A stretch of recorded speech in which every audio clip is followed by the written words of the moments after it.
નમસ્કાર ખેડૂત મિત્રો, પીએમ કિસાન સન્માન નિધિ યોજના અંતર્ગત 22મા હપ્તા માટેના સમાચાર સામે આવી ગયા છે। હવે મિત્રો, પીએમ કિસાન યોજનાનો 22મો હપ્તો ખેડૂતોના ખાતામાં કઈ તારીખે જમા થશે? શું 22મો હપ્તો મિત્રો 4000 રૂપિયાનો હશે? અને ઉત્તરાયણ ભેટ નિમિત્તે તમને આ હપ્તો મળશે કે નહીં? દરેક માહિતી તમને આજના વિડીયોની અંદર જણાવવાની છે।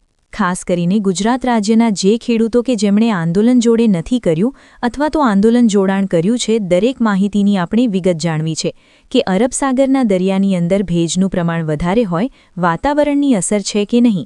ગુજરાતના દરિયાકાંઠાના વિસ્તારોની અંદર 2 થી 3 દિવસ માટે અરબ સાગરના દરિયાની અંદર લહેતી દેતી શરૂ કરી નાખી।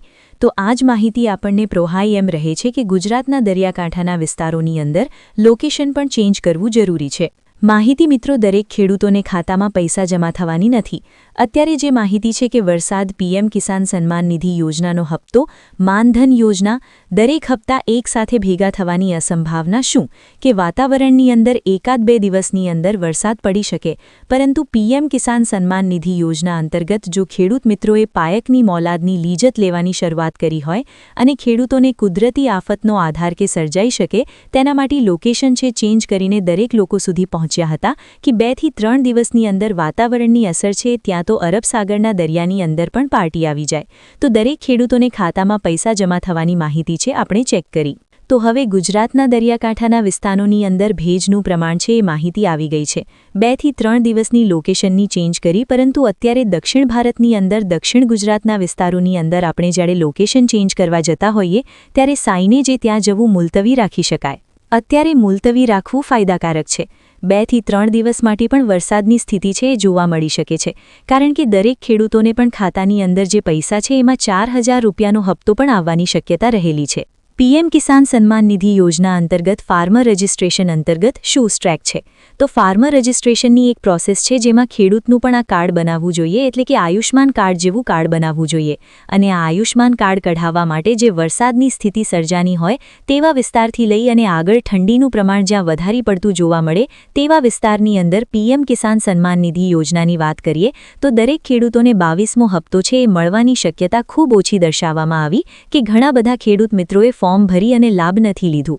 તો આ માહિતી હવે તમને જણાવવાની છે કે પીએમ કિસાન સન્માન નિધિ યોજના અંતર્ગત ઉત્તરાયણ ભેટ શું હશે? 2000 રૂપિયાનો હપ્તાની અંદર વધારો થયો છે કે કેમ? દરેક પ્રશ્નોના જવાબ આજે જાણીશું। તો અત્યારે મિત્રો, જે સમાચાર માહિતી સ્વરૂપે સામે આવી રહ્યા છે, જેમાં દેશભરમાં લાખો ખેડૂતોની વસ્તી છે જેમાંથી ઘણા આર્થિક રીતે ગરીબ છે અને સરકાર આવા ખેડૂતોને નાણાકીય સહાય પૂરી પાડે છે, પરંતુ ખેડૂતો દર વર્ષે 6000 રૂપિયાની કમાણી કરે તો એ ખેડૂત મિત્રોને કામો પણ નહીં। તો આ માટે દરેક લોકેશન જો વાતાવરણની પરિસ્થિતિ સર્જાતી કે નથી કે ગુજરાતના દરિયાકાંઠાના વિસ્તારોની અંદર ભેજનું પ્રમાણ પણ ન હોય, પરંતુ આ તમે સ્ક્રીન ઉપર જોઈ શકો છો 1-2 દિવસની વરસાદની અસર છે એ હોવાના કારણે લોકેશન છે ચેન્જ આપવાની બદલે લૂઝ અપાઈ ગયું છે। તો હવે તમે જોઈ શકો છો કે વાતાવરણ ક્યાં પહોંચ્યું।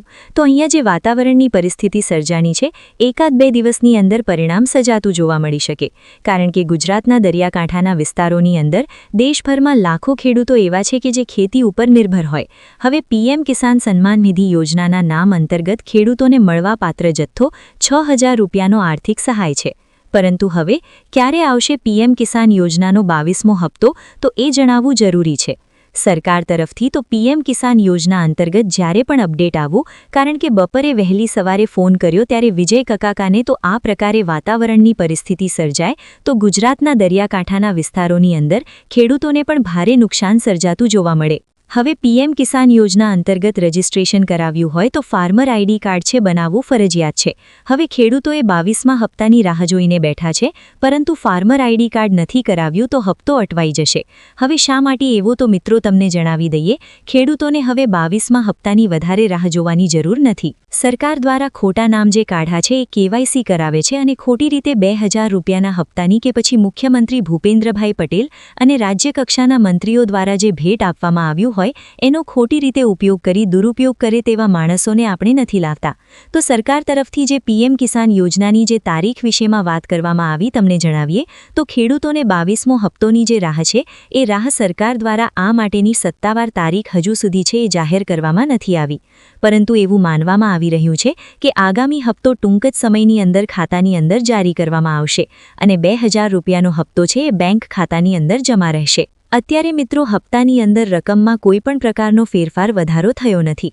અત્યારે જે વાતાવરણ છે એ સર્જાતું જોવા મળી રહ્યું છે. એટલે ગુજરાત દરિયાકાંઠાના વિસ્તારોની અંદર ભેજનું પ્રમાણ આપણે પણ આ પ્રકારની માહિતી છે એ સાથે જાણી શકીએ. તો એકાદ બે દિવસની અંદર છે એ ગુજરાતની અંદર ખેડૂતોને પણ ખ્યાલ પડી જાય કે વાતાવરણની પરિસ્થિતિ શું છે. મીડિયા રિપોર્ટ અનુસાર પીએમ કિસાન યોજનાનો 22મો હપ્તો ફેબ્રુઆરી મહિનામાં જાહેર થઈ શકે છે. જો આવું થાય તો થોડા અઠવાડિયામાં પૈસા ખેડૂતોના ખાતામાં ટ્રાન્સફર કરવાનું શરૂ થઈ જશે. પરંતુ અમુક ખેડૂતોને તો ગયા વખતના હપ્તાના પણ બાકી છે. એકાદ બે દિવસ કે વાતાવરણની પરિસ્થિતિ પણ સર્જાતી જોવા મળી શકે. તો આ પ્રકારે વાતાવરણની અંદર પરિસ્થિતિ સર્જાય તો હવે ફેબ્રુઆરી મહિનો શરૂ થવાની આરે છે. તો ત્યાં સુધી ફેબ્રુઆરી અને ગુજરાતના દરિયાકાંઠાના ટોપ મોડેલો આર્ડેટેકની અંદર આગાહી સ્વરૂપે માહિતી જણાવી કે જેની અંદર 2000 રૂપિયાનો જ હપ્તો છે ઈએમઆઈના સ્વરૂપે 6000 કે 15000 સુધી પહોંચાય. તો આ માહિતી છે ત્યાં સુધી વાતાવરણની પણ પરિસ્થિતિ સર્જાય તેવી આગાહી આપણે જાણી. માહિતી સ્વરૂપે આગળ વધીશું તો ફટાફટ તમારે પીએમ કિસાન યોજના અંતર્ગત ફાર્મર રજિસ્ટ્રી માટે એક કામ કરવું પડશે. હવે ખેડૂતોએ હપ્તા પહેલાં કેટલાક મહત્વપૂર્ણ કામ કરવા જરૂરી છે. પીએમ કિસાન યોજના હેઠળ સૌથી મહત્વપૂર્ણ ઈ-કેવાયસીનું કામ છે. સરકારે કહ્યું છે કે ઈ-કેવાયસી વિના કોઈને છે અનાજ મળશે નહીં. સસ્તું અનાજ મેળવવું હોય તો ઈ-કેવાયસી જોશે અને ન મેળવવું હોય તો પણ ઈ-કેવાયસી નહીં મળે. તો આ બેમાંથી એક ઓપ્શન છે.